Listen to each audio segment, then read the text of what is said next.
Greeting, beloved co-creators and human family. I am Gilles Mancillon. I greet you. I thank you for your presence. I wanted to come by and say, talk of a few things. Because I am called to do so. We are still moving closer to this new moon in Scorpio, so it will be a very powerful moon where love and power need to be balanced, and so it is about understanding the power of sex and the power of money, because those are love is expressed mainly through sexuality, and power is mainly expressed through money in our society. So it's about balancing those things out. There is a square from Saturn and Jupiter also that will, which is responsibility and expansion. So that will help bring a sense of ethic and understanding in relationship to sex and money within society, which is kind of long needed.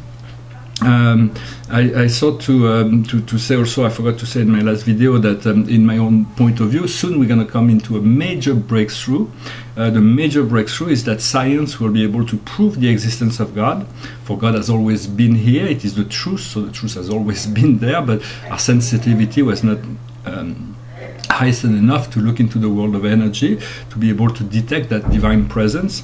So I do think that science will very, very soon, or at least prove the existence of the eternal soul.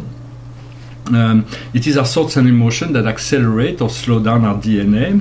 Our DNA is a very powerful being, a powerful program. It stands at 0 point where all things were created, and from there it manifests in the first dimension, the cell. The cell is a wonderful being. Each cell has its own universe, and there are 50,000 billion cells.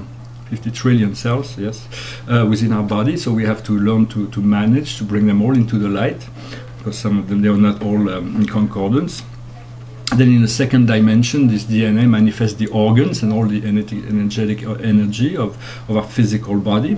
In the third dimension, it manifests the physical consciousness, and the ego is where the ego lives. In the fourth dimension, it is our astral body and emotional body, our dream world. In the fifth dimension, it is our connectivity, the point of connection, the light body to the realm of spirit, and the first point of connection to that eternal now. In the sixth dimension, we are moving into harmonic flows, and it is the domain of the sacred child, and it is a place where we can actually be able to experience, follow different timelines in the same time.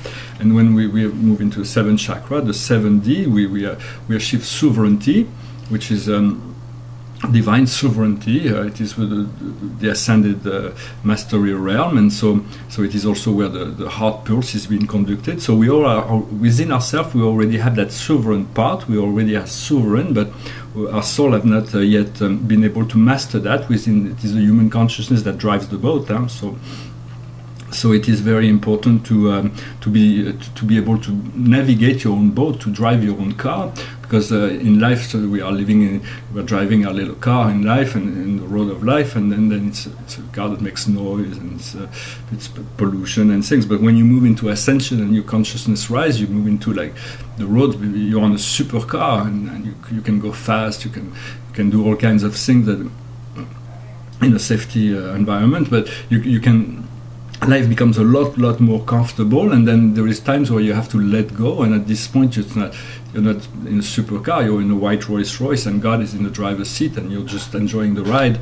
So because once you allow this divine self to carry your life, then the road of life becomes magnificent.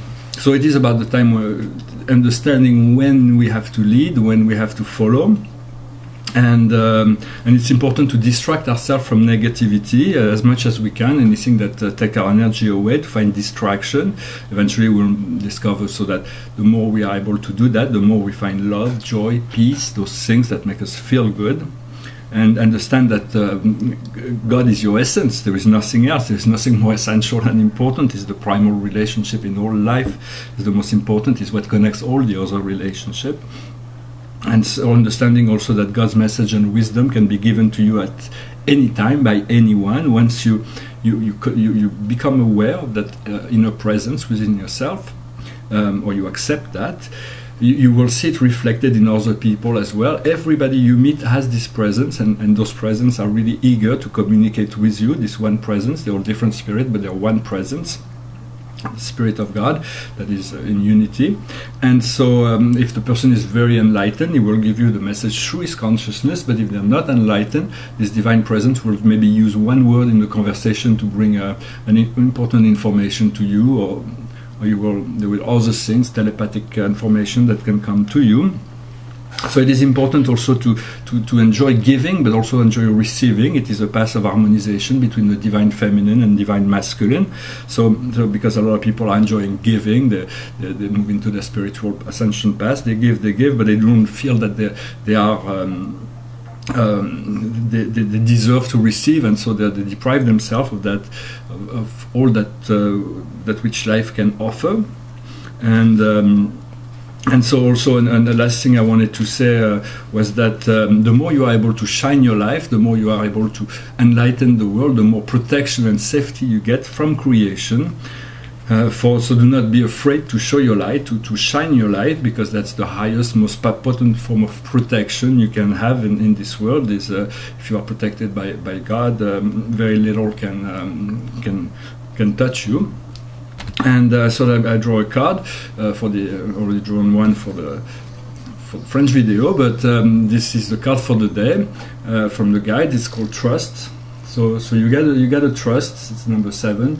It is a card that tells you, well, the more you trust life, the more the easier the flow will be. Of course, to remove some of the resistance is always good, so that we may live in surrender and accept all that is as it is, and from there we may be called to transform a certain aspect, but there is already the presence of peace, love and joy is already present within you and within everything and everyone. It's just some people are allowing themselves to be led by the ego, but once we remove that blockage, we can become one with the one. I thank you very much. I hope my message was interesting for you. I thank you for your time and presence, and I wish you a wonderful day.